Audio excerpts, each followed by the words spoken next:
What's up mga kapakpak? For today's vlog, at syempre piyesta ng Lenzon ay syempre hindi tayo magpapahuli at syempre may kasama pa tayong maganda. O diva? O kapitana, nag-outfit na naman si Pakpak. O diva, ang ganda na ng lipstick ko. O wag ka nang magriri dyan kapitana, manood ka na lang ng vlog ko. Mag-comment ka kung napanood mo to ha. Shout out nga pala kay Ate Fefeng, hindi na nga pala nakapunta sa Lenzon dahil sobrang busy niya. Ayan, binaunan niya na lang ako ng Tupperware. Wag daw ako uuwi hanggang hindi daw ako makakauwi ng salad. Nandito na nga pala kami sa may Linglingay, malapit-lapit na nga pala kami dito sa may Lenzon. Oh, ayan, diba? Sobrang init pero nakapagsugod na naman si Pakpak sa Lenzon para lang makakain ng salad at igado. Diyos ko, buto ka talaga Pakpak.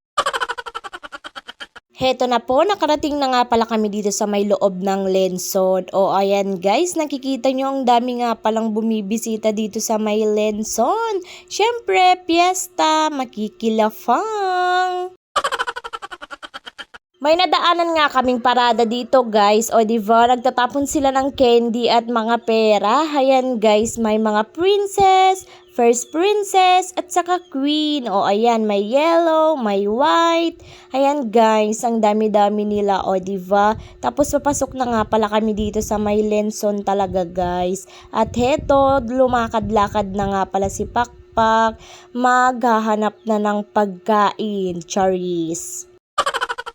Heto, habang hinihintay nga namin yung may-ari ng bahay ay syempre nagpahinga muna kami dahil napagod kaming maglakad. Habang nagpapahinga nga pala kami ay syempre kumain muna kami ng pinipig. O diba, dahil sobrang init ng panahon ay napakain ako ng pinipig.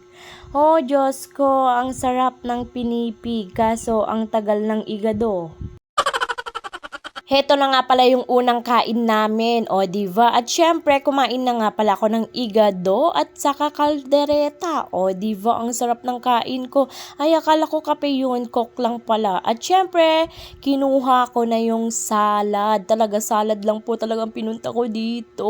O diva, ni mekos-mekos ko pa yung salad. At syempre, binilis-bilisan ko kumain at kakain talaga ako ng salad. Pagkatapos pala natin kumain, ay syempre, wag natin kalimutan yung Sharon Cuneta natin. O diva, mang sakit naman kapag iiwan natin tong salad. At syempre, lalove ako ni Iddo Jacqueline ko. Dinagdagan niya pa talaga yung salad ko. Thank you Iddo sa uulitin. Heto, kailangan natin magpaganda at syempre suklay-suklay dyan mga mi para hindi halatang kakatapos kumain ng karne. At syempre, kailangan natin magpolvo. O diba guys, at syempre kailangan natin mag-lipstick ng kulay red para hindi halatang kumain ng igado.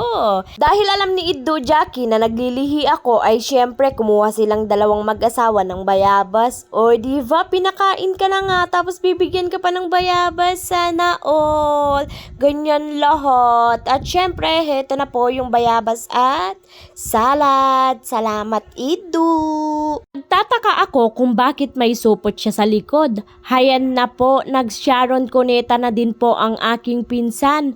Mana-mana lang insan. O ayan, ang dami mo palang dinalang supot. Diyos ko, ang lit ng bag mo.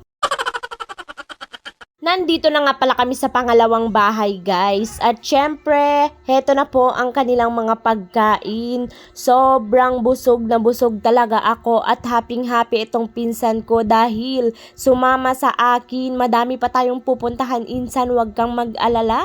Heto na po, nahanap ko na po yung karahay. O diva, tawang-tawa si Jackie dito dahil gusto ko nga palang buhatin talaga ito. Heto nga pala yung kapatid ko at saka pinsan ko. Nandito na nga pala kami sa pangatlong bahay. Syempre, pinakain na naman po kami. At syempre, konti-konti lang muna ang ating kakainin guys dahil marami-rami pa ang aking pupuntahan. Diyos ko, baka maimpatyo na po si Pakpak. Maria at Luisa, tumigil ka na mag-take out. Alam nyo ba guys, ang sabi ng mga magulang nila, wag daw silang umuwi hanggang wala daw silang ulam na maiuuwi. Hayan, kaya todo take out ang aking pinsan kahit ang liit-liit ng kanyang bag. May nadampot akong bata, gutom na gutom. Diyos ko, parang ilang araw naman tong hindi kumain. At heto, may pang-apat pa kaming pupuntahan na bahay. Nagulat na nga ako, may pa-take out nga pala si auntie kahit wala si Jenna. Ay binigyan pa rin ako ng igado. Salamat po. Andito na nga pala kami sa pang-limang bahay na pagkakainan namin. At syempre, shoutout nga pala sa'yo, Ruby. At syempre, andito na naman yung mga pinsan ko. At syempre, nakasunod na naman sa aming dalawa na aking Luisa na kasama. Hayan po, mukhang impatyo na po siya. At saka impatyo na po ang kanyang bag dahil madami-dami na po siyang naiuwi. Nandito na nga pala ako sa bahay nila Catherine at syempre pang-anim na po ito dahil kakain po ako ng mangga for today's vlog. O diba, ang sarap ng pinakain niyang mangga, may alamang pa. Fresh for the bowl ang aking mangga. At syempre, pauwi na nga pala kami. Hanggang dito na lang po ang aking vlog. Happy Fiesta, Lenson! Ang sarap ng igado nyo, promises!